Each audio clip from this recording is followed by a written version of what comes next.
My 4-year-old grandson was about to jump off the balcony. Mom and Dad told me to disappear. My name is Marilyn. I am 57 years old and currently working as a pharmacist at our local hospital. My husband Oliver is 59 and a retired police officer. We have a 33-year-old son named Cameron who works as an engineer. Cameron's wife, Joan, is a 32-year-old stay-at-home mom, and they have 2 children together. Their 4-year-old son, Christian, was born with a disability, while his 2-year-old brother, Parker, is growing up healthy. Today, Oliver and I planned to visit our son's family. I couldn't help but worry, as I had a feeling that Christian was being neglected lately. During the car ride, Oliver said, "I'm worried about Christian. It seems like Cameron and Joan are only focused on Parker these days." "I agree," I replied. "I want to check on how they're doing too." When we arrived at our son's house, we could hear the sound of a child laughing from inside. It was Parker, playing happily. However, we couldn't hear Christian's voice. Growing worried, I hurried inside. "Christian!" I called out his name. It seemed he wasn't on the first floor. I quickly made my way upstairs, wanting to ensure Christian's safety before even greeting my son and daughter-in-law. That's when I saw a shocking sight. Christian was standing on the balcony railing, about to jump off. I rushed over in an instant to stop him. "Christian, what are you doing? Get down from there. It's dangerous," I cried. Noticing me, Christian said with tearful eyes, "Mommy and Daddy said they don't need me, that they'd be happier if I was gone." His words left me stunned. I couldn't understand why he would say such a thing. Taking a closer look at Christian's body, I noticed numerous black and blue bruises on his arms and legs. They were clear signs of abuse. "Christian, that's not true at all. Grandma is here now, so don't worry," I tried to reassure him as I hugged him close. Oliver ran over to us on the balcony as he grasped the situation. His face also darkened with anger and sadness.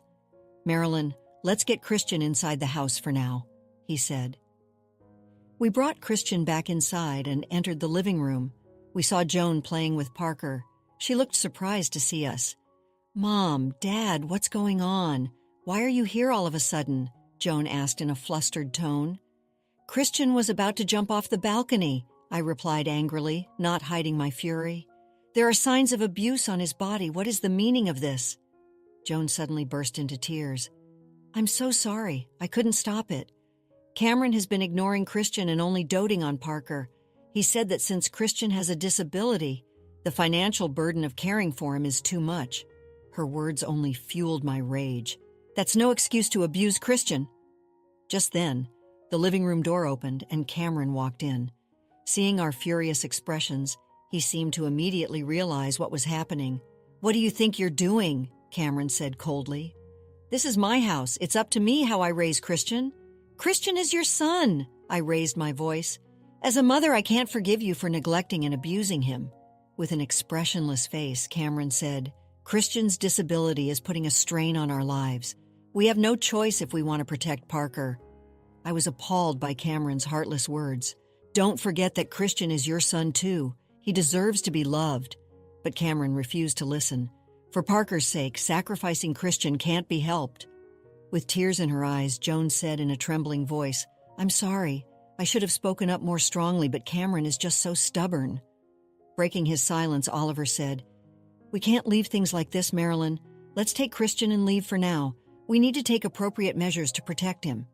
I nodded and hugged Christian close. "It's okay, Christian. Grandma and Grandpa will protect you." Though still frightened, Christian slowly began to calm down in our arms. With Christian in tow, we left the house and returned to our own home. Once home, I sat Christian down on the living room couch and examined his body again. The many black and blue bruises on his arms and legs pained my heart. "As long as you're here, Christian, you're safe. Don't worry about a thing." Oliver began preparing to contact a lawyer. "We need to resolve this situation legally to protect Christian. We must take appropriate action against Cameron and Joan." "I agree," I said. "And Christian needs specialized medical care too. Let's take him to the hospital for an examination tomorrow." That night, Christian slept peacefully in our home for the first time as I watched over him. I vowed in my heart, "Christian, I will protect you no matter what. I won't let anyone hurt you." The next day, we took Christian to the hospital. The doctor examined Christian's body in detail, documenting the evidence of abuse. "These are signs of abuse. You should take legal action immediately," the doctor said with a grim expression. Afterward, we headed to the lawyer's office and explained the situation thoroughly. We showed photos I had taken of the bruises on Christian's body. The lawyer said, "With this much circumstantial evidence, the court will likely grant you custody of Christian. However, you need to be wary of how Cameron may react." Oliver nodded. "You're right. He'll probably put up strong resistance, but we must prioritize Christian's safety above all else." Holding Christian's hand, I said, "Christian, we will do everything in our power to protect you. Don't worry." In a small voice, Christian replied, "Thank you, Grandma." That evening, Oliver and I discussed matters in the living room. Oliver was considering how to deal with Cameron. "There's a possibility he may become even more violent. We should be prepared to call the police if needed." "I agree," I said. "We can't hold back when it comes to protecting Christian." A few days later, armed with the documents prepared by the lawyer, we went to court. The judge took our plea seriously and issued a temporary order granting us custody of Christian. We breathed a sigh of relief. "We'll do everything we can to protect Christian." I renewed my determination. Oliver also nodded. "We must support him properly. Christian has a bright future ahead of him. This was the beginning of our journey to save Christian. We put all our efforts into loving, supporting, and protecting him. We believed the day would come when Christian would smile again. We focused on helping Christians feel secure. For a while, though still scared, he gradually sensed our love and began to relax little by little. Then one day, Cameron suddenly showed up at our house, his face full of anger. "Hey, give Christian back already!" Cameron shouted from the doorway. "What are you thinking, taking my son away like this?" Oliver calmly responded, "Cameron, please calm down. We're keeping Christian here to ensure his safety. He's perfectly safe in my house." Cameron raised his fist, his voice growing even louder. "This has nothing to do with you hiding Christian behind you." I said, "Cameron, Christian is your son, but we love him too. Seeing him so frightened, we can't help but worry." So you're going to criticize my parenting methods?" Cameron sneered. "Do you have any idea how difficult our lives have become because of Christian's disability?" I felt both shocked and angry. "Having a disability is no excuse to abuse him. You should be fulfilling your responsibilities as a father." "Responsibilities?" Cameron scoffed. "Of course I prioritize Parker. You wouldn't understand how important it is to raise a healthy child." Oliver stepped forward and said sternly, "Cameron, I won't tolerate any more of this verbal abuse. Are you thinking about what's best for Christian?" "I am thinking about him, but Parker comes first. If it wasn't for Christian's disability, we could have an easier life," Cameron continued in an overbearing manner. At that moment, Joan opened the front door and came in crying. "Please stop this, Cameron. Christian is just as precious to us as Parker. We can't ignore him." Cameron looked down at Joan coldly. "You don't get it either. If Christians weren't here, we could have more freedom, so don't interfere with my methods." Unable to hold back, I said, "I can't believe you'd say such things, Cameron. Christian is part of our family. We'll fight to protect him no matter what." Oliver nodded. "That's right, Cameron. We will protect Christian. Unless you change, we'll have Christian stay here with us." Cameron became enraged and raised his fist, approaching us, but Oliver stood in his way. "If you lay a hand on us, we'll call the police." Cameron paused for a moment and said irritably, "Fine, do what you want, but don't forget that Christian is my son." With an expression full of anger, Cameron left the house. I put my arm around Joan's shoulders and wiped away her tears. "Joan, I know this is hard for you too, but it'll be okay. We're here." Joan nodded, still crying. "Thank you, Mom. I want to protect Christian too, but Cameron is so scary." I hugged her tightly. "Don't worry, we're here so we'll protect Christian." From then on, we provided all sorts of support for Christians. We got him specialized counseling and medical care, creating an environment where he could feel safe and secure. Meanwhile, Cameron continued to resist the legal measures. He maintained his overbearing attitude, insisting, "Stay out of my family's business," over and over. But we didn't waver. As the court date approached, our tension grew. Christian stayed quietly by our side, but we could sense his anxiety through his small hand in ours. "Hey, pause for a moment. Would you care to support us? Like this video and subscribe for more." Now let's dive back into the story.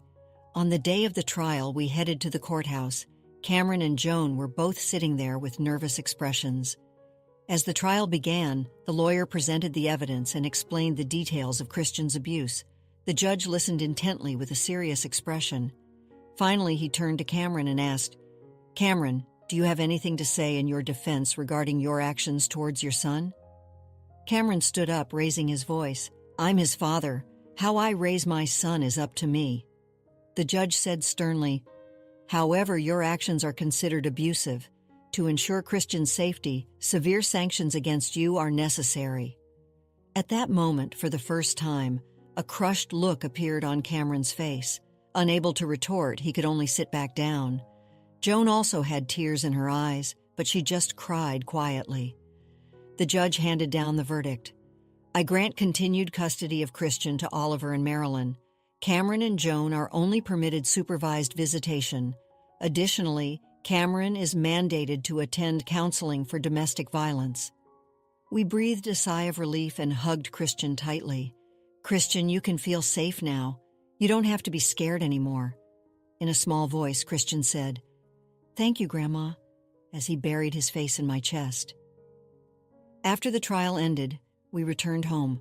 Oliver and I felt a sense of satisfaction, having done everything we could to protect Christian. We vowed to continue supporting and loving him. Our lives, including Christian's, gradually regained peace. Christian also slowly regained his composure, and we began to see his smile again. A warm atmosphere flowed through our home, becoming a place where the whole family could feel safe and secure. One morning, I took Christian for a walk in the park. The spring weather felt pleasant, and Christian happily looked around at the scenery.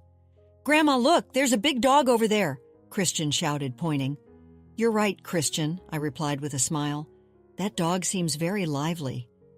We played in the park for a while, enjoying our time in nature. Every time I saw Christian smile, my heart felt warm. Seeing him able to spend time so energetically was the greatest happiness for us.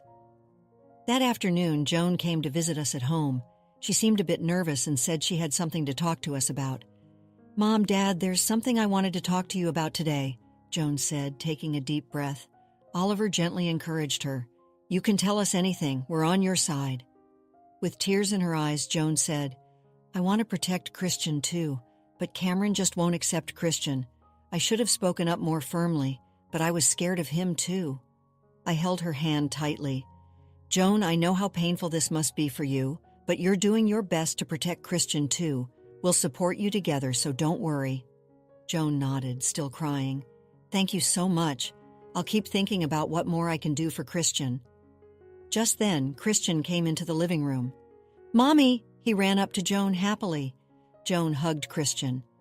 "Christian, have you been doing well?" she asked gently. "Yeah, Mommy. Today I went to the park with Grandma and Grandpa," Christian said, his eyes shining. Seeing that scene warmed my heart. I felt that we could create an environment where Christians could be safe and happy, with the family coming together as one. Later, Christian started attending school and made many friends.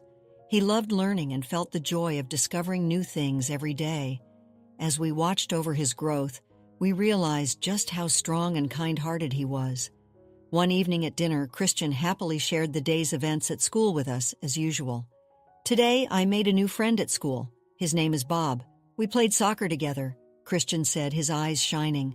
"That's wonderful, Christian," I replied with a smile. "I'm so glad you had fun playing with your friend." Oliver nodded. "Seeing Christian enjoying himself makes us happy too."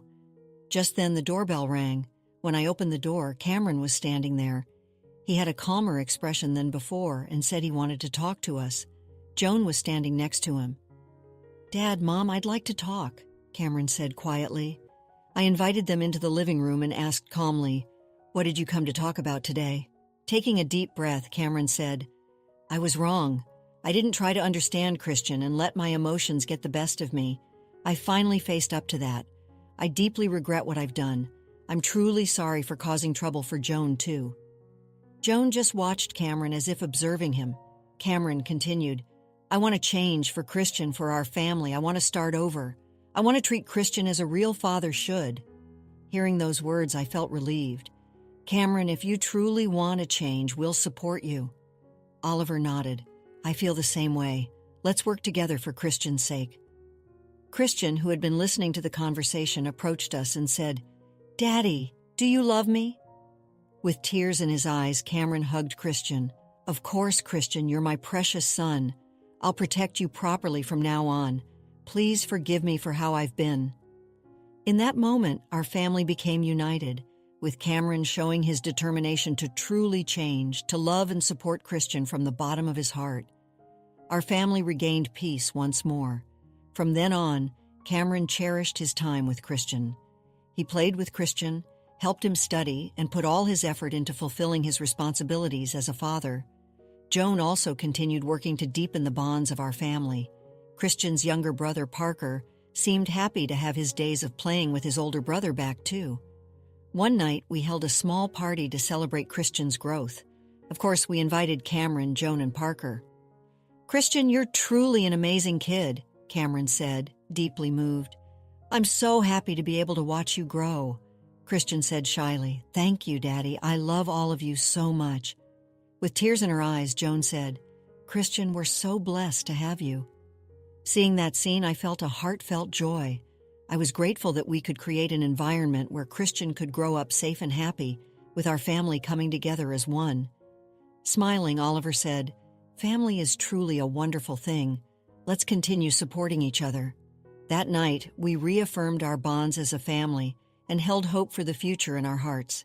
As we watched over Christian's growth, we believed in the amazing future he had ahead of him. Several years later, Christian had grown up healthy and happy, achieving excellent grades in school. He was surrounded by many friends and had gained the confidence to live his life. As a family, we continued supporting him and were proud that he had the strength to face any difficulties. One evening, Christian came to us and said, "Grandma, Grandpa, when I grow up, I want to become a doctor." I was filled with surprise and joy. "Really? That's a wonderful dream, Christian." With a serious expression, Christian continued, "Yeah, I want to help people too. I want to protect someone just like you and Grandpa do." Moved, Oliver said, "Christian, cherish that dream and keep working hard. We'll always be cheering you on." As we watched over Christian's growth, we looked forward to seeing what kind of future he would build. We believed that with his family's love and support, he could face any challenges and live a wonderful life. Let's conclude the story shortly. Years passed and Christian thrived. He graduated high school with honors, fulfilling his dream of becoming a doctor. He dedicated his life to helping others, just as his grandparents had helped him. He always remembered the love and support of his family, and he carried that with him as he navigated the ups and downs of life. Cameron and Joan, though their path was rocky, ultimately found their way back to each other and became devoted parents to both their sons. Their family, once fractured, was now stronger than ever, a testament to the enduring power of forgiveness and love. The story of Christian, the boy who once stood on the brink of despair, became a story of hope, resilience, and the unwavering love of a family. It was a reminder that even in the darkest of times, love can heal, and that with unwavering support, dreams can come true. After experiencing the full journey of our story, we'd love to hear your thoughts. How did the story resonate with you? Don't forget to like, subscribe, and stay blessed. Thank you for watching, and see you in the next story. That evening, our family stopped by John and Sandra's house to have dinner together. When the table was set, Peter sat in his seat and enjoyed the meal with everyone. "Peter, how was your day?" John asked gently. Peter replied a little shyly, "It was fun." Those simple words filled us with genuine joy. His recovery was a beacon of hope for all of us. "Let's keep having fun times like this together," I said, looking around at everyone. Henry nodded vigorously. "Yeah, there's nothing more important than every one of us being happy." That night, before we left for home, John approached us again. "Michelle, Henry, thank you so much. If it weren't for you, I'd still be walking down the wrong path." Henry smiled and said, "What matters is what's ahead, John. We'll always be here to support you." John said gratefully, "Thank you. I'm truly grateful. From now on, I'll do everything I can to make sure our whole family is happy." That night, after we got home, we fell into a peaceful sleep, just like John and Sandra. Our family vowed to continue living happily, supporting and loving each other. Let's conclude the story shortly. The warmth of family love and forgiveness had filled John and Sandra's home. Peter, no longer hidden away, blossomed under the care and affection of his family. He learned to communicate, his laughter echoing through the house, a testament to the power of love and acceptance. Andrew and Joyce became inseparable, their bond strengthened by the shared experience of welcoming Peter into their lives. As for Michelle and Henry, they continued to cherish their own family, their hearts filled with gratitude for the strength of their bond. They knew that life would always have its challenges, but they also knew that they had each other, and that was all that mattered. They had learned the true meaning of family, not just as a blood tie, but as a commitment to love, support, and acceptance, no matter what life threw their way. And so, with hearts full of hope and love, they continued their journey together, their family stronger than ever before. After experiencing the full journey of our story, we'd love to hear your thoughts. How did the story resonate with you? Don't forget to like, subscribe, and stay blessed. Thank you for watching, and see you in the next story.